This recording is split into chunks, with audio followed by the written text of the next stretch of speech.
Que motivo eu tenho pra acordar mais cedo? Em pleno domingo, chova ou faça sol.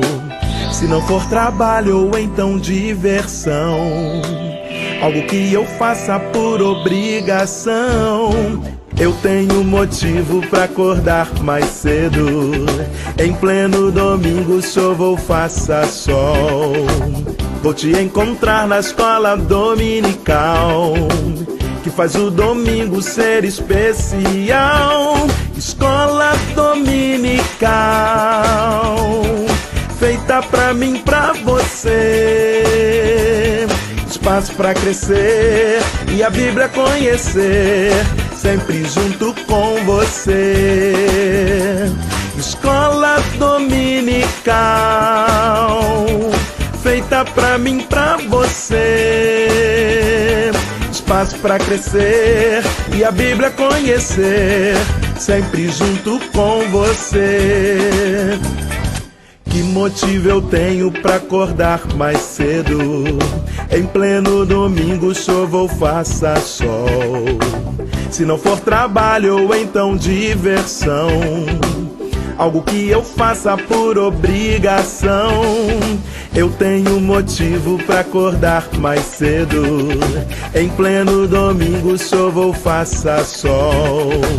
Vou te encontrar na escola dominical, que faz o domingo ser especial. Escola dominical, feita pra mim, pra você. Espaço pra crescer e a Bíblia conhecer, sempre junto com você. Escola dominical, feita pra mim, pra você. Espaço pra crescer e a Bíblia conhecer, sempre junto com você.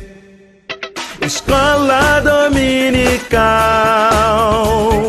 feita pra mim, pra você. Espaço pra crescer e a Bíblia conhecer, sempre junto com você. Sempre junto com você. Sempre junto com você.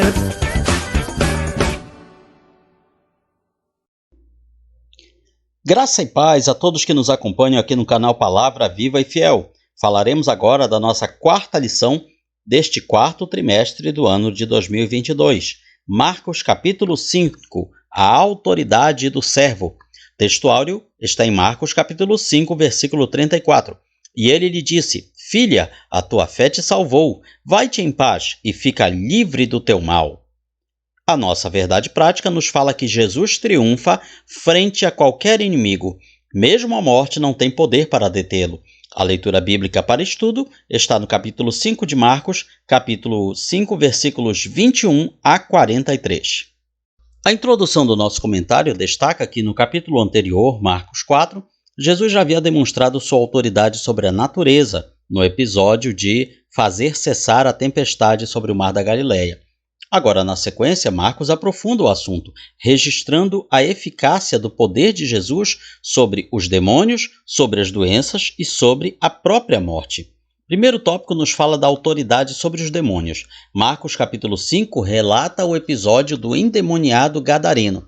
Nesta cena, o escritor cristão Warren Wiersbe vê três forças diferentes em ação: Satanás, a sociedade e Jesus. Primeiramente, falaremos da ação de Satanás. Após vencer uma terrível tempestade ao longo da travessia, Jesus chega ao lado leste do Mar da Galileia, o território de Gadara, terra de gentios. Mas a oposição satânica é impiedosa. Outra tempestade o aguarda. Desta vez, a fúria virá de uma multidão de demônios. Marcos relata com detalhes o horripilante resultado da ação do mal na vida humana. Alijado de sua família e da sociedade, totalmente desprovido de dignidade, aquele homem vivia como uma besta fera enlouquecida. Perambulava dia e noite pelos sepulcros, isolado de tudo e de todos. Além disso, ele se feria com pedras, emitia gritos infernais. Era uma pessoa incontrolável. Em outro evangelho, relata que ele não podia sequer ser preso, pois a sua força sobrenatural era tamanha que ele conseguia romper os grilhões e as algemas. Esse é o propósito do diabo para as pessoas: roubar, matar e destruir, implantar em nossas vidas caos, dor, tristeza e indignidade. E para fazer isso, ele usa até mesmo coisas que aparentemente são bênçãos, até mesmo coisas boas, para levar as pessoas a se envolverem no caminho do mal e da desgraça. A ação da sociedade é o segundo item deste primeiro tópico. Tudo que a sociedade poderia fazer por aquele homem possesso de demônios foi feito: prendê-lo, anulá-lo, afastá-lo da sociedade. Mas nada disso teve resultado. As diversas tentativas de controlá-lo foram todas frustradas. Sua força era descomunal, espalhava terror e medo de maneira que ninguém podia subjugá-lo. Assim, hoje também, nós temos pessoas que a sociedade não consegue controlar. No máximo, as isola da sociedade, colocando em cadeias penitenciárias de segurança máxima, porém não pode mudá-las, não pode transformá-las. Apenas pode tentar neutralizá-las temporariamente. Cadeias e grilhões eram para aquele endemoniado como fios de algodão, se despedaçavam com facilidade. A única opção foi abandoná-lo em sua triste condição degradante.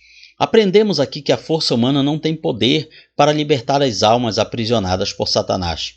As políticas públicas, as ações dos governantes, elas funcionam até certo ponto, mas elas não podem mudar o coração do homem.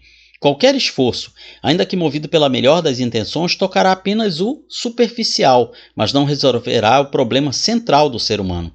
Nesse campo, ouro e prata nada podem fazer. Recursos públicos, dinheiro aos montes, não pode resolver o problema do pecado e da miséria do ser humano. Somente Jesus é capaz de libertar o oprimido e tratar a verdadeira fonte do problema humano, que é o pecado. No terceiro item do primeiro tópico, vemos a ação de Jesus. O relato bíblico nos mostra que a simples presença de Jesus anulou toda a agressividade daquele homem possesso. Ao invés de violência, ele se rendeu. Os demônios reconheceram o poder de Deus na vida de Jesus, reconheceram com quem estavam falando. Veja que Jesus não precisou dizer quem ele era, eles sabiam quem ele era. E eles correm, através daquele homem possesso, correm aos pés de Jesus e se rendem. Que temos nós contigo, Filho do Deus Altíssimo? Vieste nos atormentar antes do tempo? Eles sabem que haverá o tempo em que serão julgados por Deus pelos seus pecados, assim como os seres humanos. E eles sabem que esse tempo chegará. Então, eles vieram render-se a Jesus, eles não vieram atacar Jesus. A inegável verdade, infelizmente recusada por muitos ainda hoje, é objeto de pública confissão, até entre os espíritos imundos. Até entre os espíritos imundos, eles reconhecem que Jesus é Deus, ao chamá-lo de Filho do Deus Altíssimo. Portanto, essa verdade ela é reconhecida até mesmo pelos espíritos malignos. E eles não atacam Jesus, eles vêm se render aos pés de Jesus. E Jesus faz uma revelação profunda naquele momento, indaga ao homem em possesso: qual é o teu nome? E os demônios na vida dele respondem: nosso nome é Legião, somos muitos. Legião era a maior unidade de tropas do exército romano, cerca de 6.000 soldados. Portanto, se tratava de uma poderosa arma de guerra daquele mundo antigo. Aprendemos então que havia talvez essa quantidade, talvez até mais, agindo na vida daquele homem. O diabo age sem dó nem piedade, se puder, com o máximo de sua força. E se fosse pela vontade do maligno, todos os seres humanos ficariam possessos daquela maneira. Mas isso não acontece porque Deus não permite. O curioso atendimento ao pedido dos espíritos imundos de serem transferidos a uma manada de porcos que ali passava, objetiva nos dar mais uma revelação importante. Não apenas o interior do homem possesso estava em desordem, mas também o coração de toda aquela comunidade.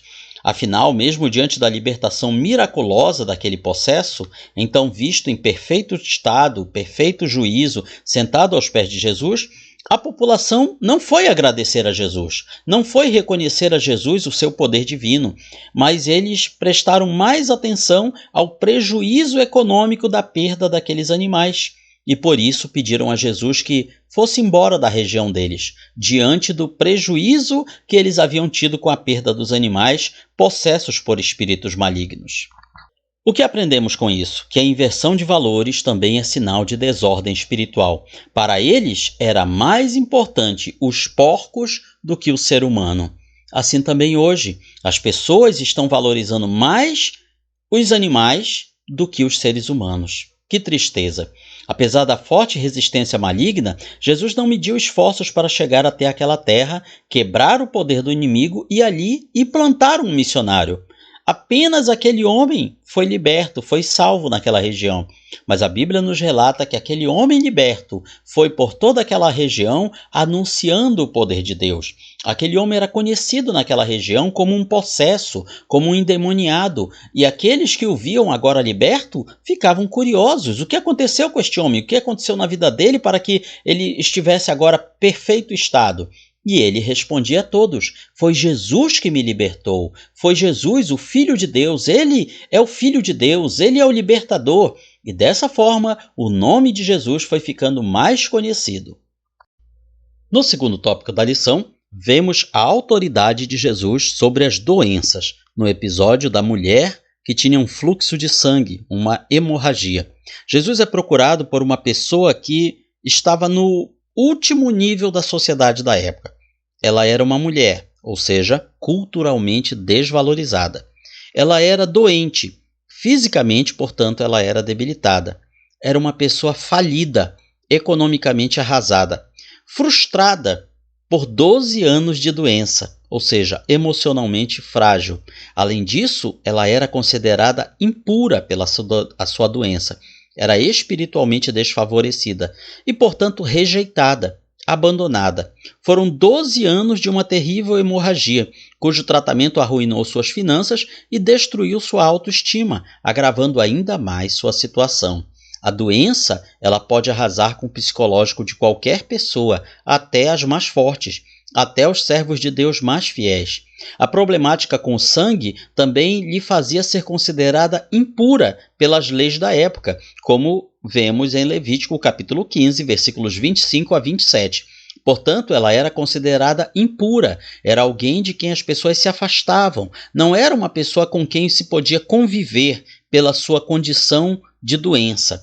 Ou seja, além de tudo, além da doença, além do problema financeiro, além da falta de esperança, ela também vivia em solidão. Ela também vivia numa situação de angústia e depressão.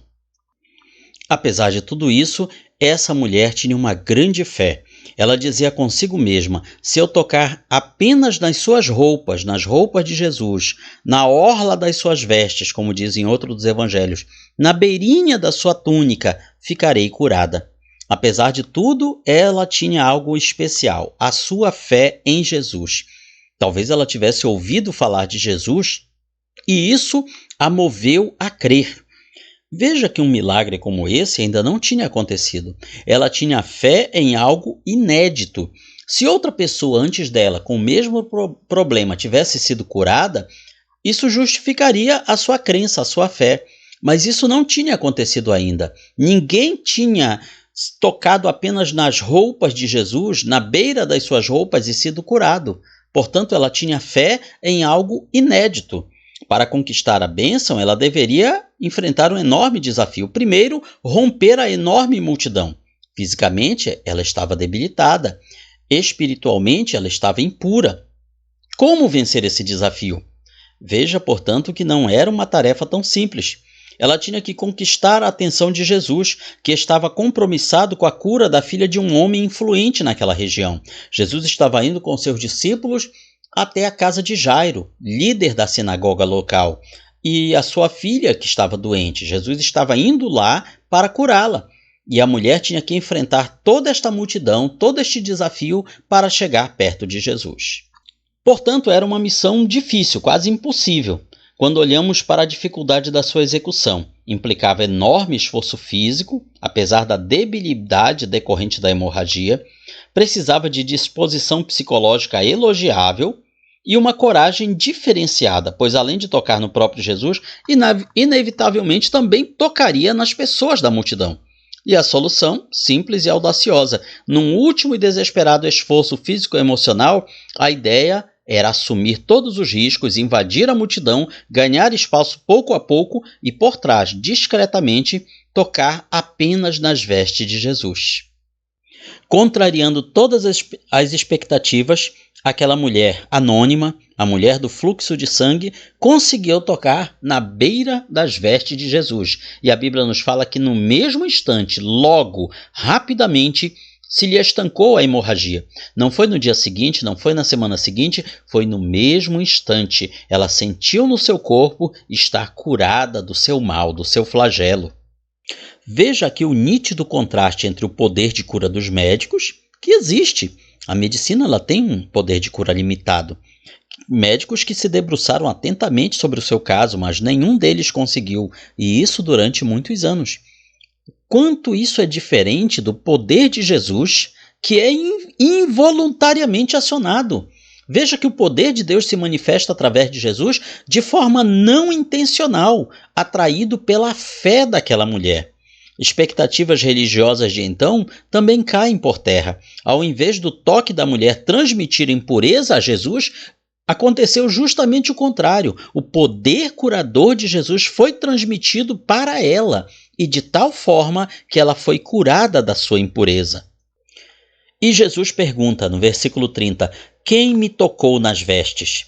Veja essa sensibilidade. Jesus estava em meio a uma grande multidão, as pessoas o apertavam, as pessoas o comprimiam, mas ainda assim ele é capaz de perceber o toque diferente daquela mulher.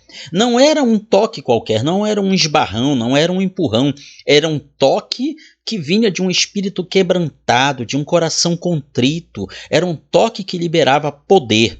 Jesus fala, alguém me tocou, porque de mim saiu virtude. Aparece em alguns textos, mas a palavra ali no grego é dunamis. Dunamis quer dizer poder em ação, poder dinâmico, poder como de uma dinamite celestial que destrói todos os males. Foi esse poder que saiu de Jesus. Observe que, apesar de Jesus estar sendo tocado por outras pessoas, empurrado de um lado para o outro, nada disso liberou o poder de Jesus. Nada disso. Por quê? Porque aquelas pessoas estavam tocando em Jesus como tocariam em qualquer pessoa. Era um toque sem fé. Mas aquela mulher tocou com fé. E ela não tocou no corpo de Jesus. Ela não tocou nos seus cabelos, no seu ombro, na sua pele. Ela tocou na beira das suas vestes.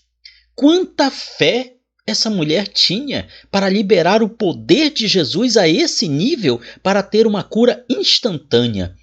Isso sim, nós podemos dizer que é uma grande fé. Mas a cura física foi só o início de um processo mais profundo. Aquela mulher se apresenta a Jesus e é não apenas curada no seu corpo, mas também restaurada. Restaurada a sua condição. Uma pessoa doente, frustrada, abandonada, desvalorizada, ela traz um poderoso testemunho, desenvolveu uma fé preciosa e foi explicitamente acolhida na família de Deus. Nos versículos 33 e 34 lemos, então a mulher, que sabia o que tinha acontecido, temendo e tremendo, aproximou-se dele e prostrou-se diante dele e disse-lhe toda a verdade. E Jesus lhe respondeu, filha, a tua fé te salvou, vai em paz e sê curada deste teu mal. Imagine a cena, aquela mulher que era considerada impura, fracassada, amaldiçoada com aquela doença, agora é restaurada não só no seu corpo, mas restaurado a sua condição de pessoa. Jesus, com essa frase vista ali por todos os outros ao redor, Jesus restaura aquela mulher a sua dignidade de pessoa. Ela deixa de ser uma amaldiçoada para ser uma abençoada. Ela deixa de ser uma doente para agora ela ser uma sarada. Observe, portanto, que a restauração, a cura que Jesus vem nos trazer é completa. É física, emocional, social e espiritual. No terceiro tópico, vemos a autoridade de Jesus sobre a morte. Primeiramente, o contraste entre as situações. Veja o contraste entre a filha de Jairo, a quem Jesus ia atender, e a mulher do fluxo de sangue. Jairo tinha grande prestígio social e religioso, e a mulher do fluxo de sangue não tinha nada disso. Jairo estava no topo da religião, da escala social da sua época, enquanto que a mulher estava no ponto mais baixo de todas. Ao invés dos 12 anos de tristeza da mulher com hemorragia, Jairo tinha vivido 12 anos de alegria com a sua filhinha, cuja vida agora estava por um fio. Na verdade, enquanto eles estavam indo para lá, a criança já tinha morrido. A criança já tinha morrido e chegou um mensageiro no meio do caminho para dizer: Jairo, não adianta mais. A criança morreu. Não incomode mais o mestre. Como se a morte fosse algo que tivesse o poder de incomodar a Jesus. Veja como as expectativas humanas são tão baixas. Veja como nós não conhecemos realmente a Deus. Essa frase, dita por um mensageiro anônimo, é um retrato da desesperança do ser humano. O ser humano, sem Deus, ele não tem esperança de mais nada melhor. Ele não vê uma luz no fim do túnel. Ele não tem expectativas ao longo da sua vida. Veja outro contraste. Jesus prontamente aceitou as súplicas de Jairo para ir até a casa dele e curar a sua criança, a sua filha. Enquanto isso, diferente, a mulher quis apenas tocar na roupa de Jesus. Ela não tinha sequer coragem para chegar diante de Jesus e pedir a sua bênção, mas no seu coração ela dizia: não precisa de nada disso. Eu tenho fé que apenas se eu tocar na beira das suas roupas, eu serei curada. Apesar de todas essas vantagens pessoais e circunstanciais, Jairo teve que ter paciência com as suas emoções. Enquanto sua filha morria, ele teve que parar e assistir todo o profundo processo de cura daquela mulher que tinha o fluxo de sangue. A caminhada de Jesus até a casa de Jairo foi interrompida, foi pausada justamente pela necessidade de atender aquela mulher. O que aprendemos com isso? Que até mesmo os atrasos da nossa bênção são ordenados por Deus. Se Jesus não tivesse parado para atender aquela mulher, ele chegaria lá e a filha de Jairo, embora moribunda, ainda estaria viva. Enquanto isso, o tempo se passou e a criança morreu, enquanto eles iam atendê-la. E Deus tinha algo muito maior em mente: a ressurreição. Às vezes nós queremos a cura, enquanto que Deus não quer a cura. Ele quer a ressurreição. Deus deixa até mesmo que a morte vença por algum momento, para que depois ele traga a ressurreição. Isso não apenas do físico, mas também do emocional, do psicológico, do familiar. Às vezes nós queremos que Deus cure uma determinada situação que está nos afligindo. Deus deixa a situação ir até o ponto mais baixo de todos, até o ponto que nós achamos que não vai ter mais jeito. E em vez de trazer a cura, Deus traz algo muito mais glorioso e excelente, a ressurreição daquilo que nós já considerávamos morto. Agora era a vez de Jesus mostrar o poder dele não sobre a doença, mas sobre a morte. Marcos 5,35.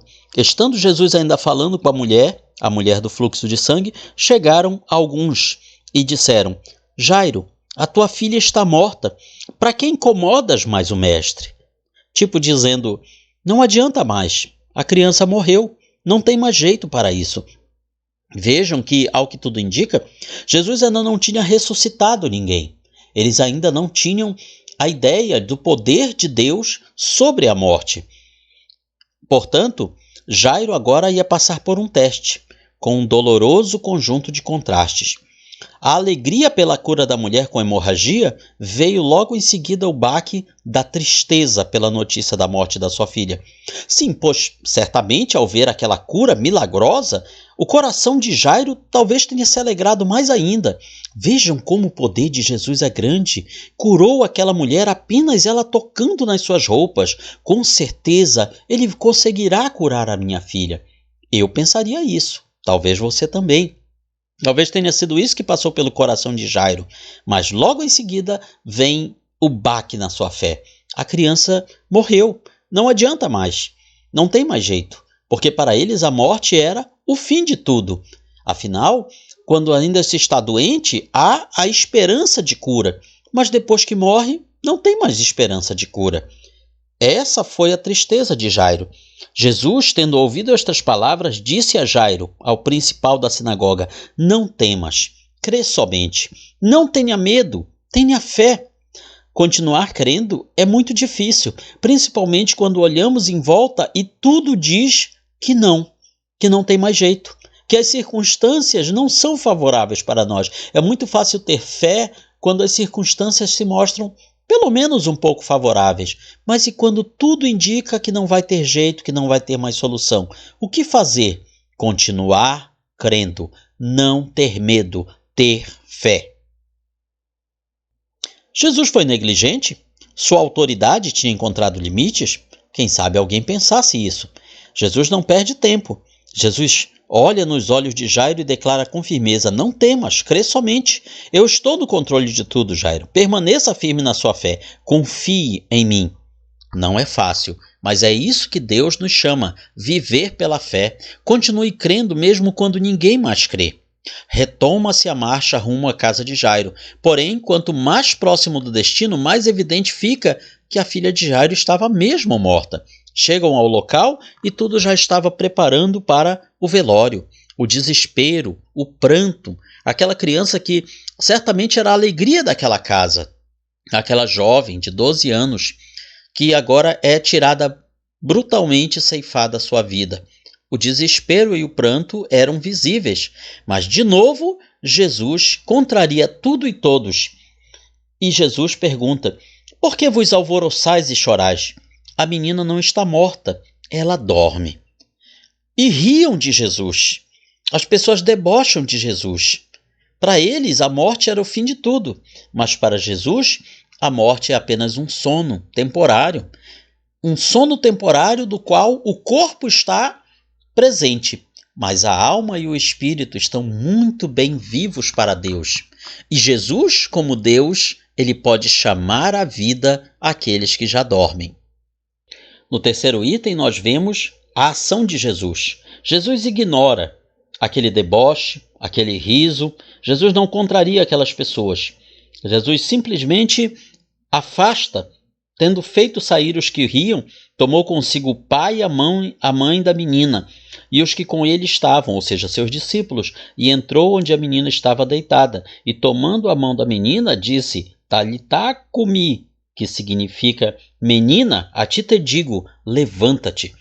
Jesus se mantém no local, portanto, apenas com aquelas pessoas que realmente tinham um amor incondicional àquela criança, os pais dela, e aqueles que abandonaram tudo para acompanhá-lo, os seus discípulos.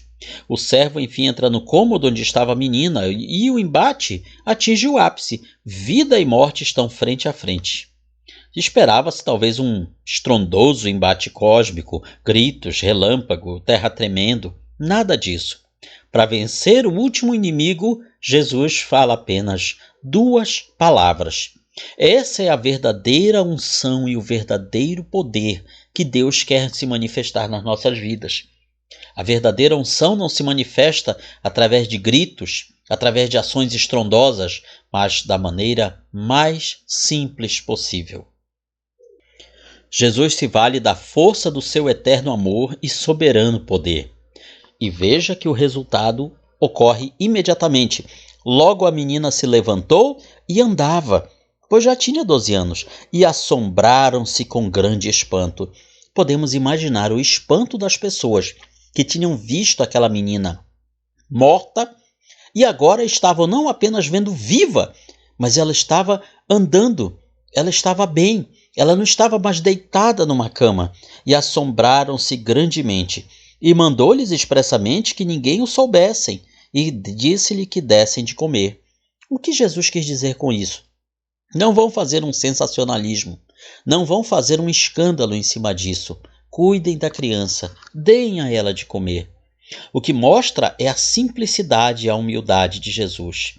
Jesus não fica tripudiando em cima daquela vitória. Uma tremenda vitória, afinal.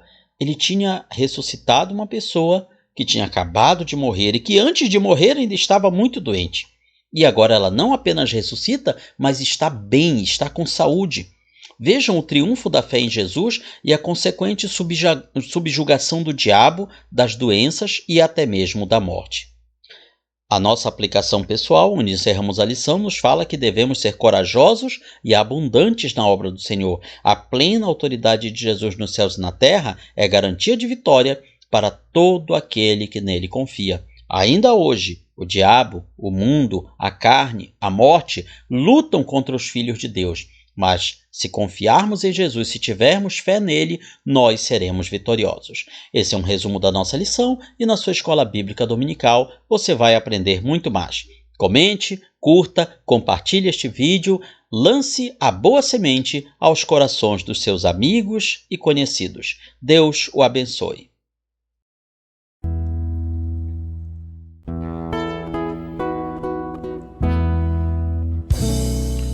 Findou-se o tempo de estudo da escola dominical.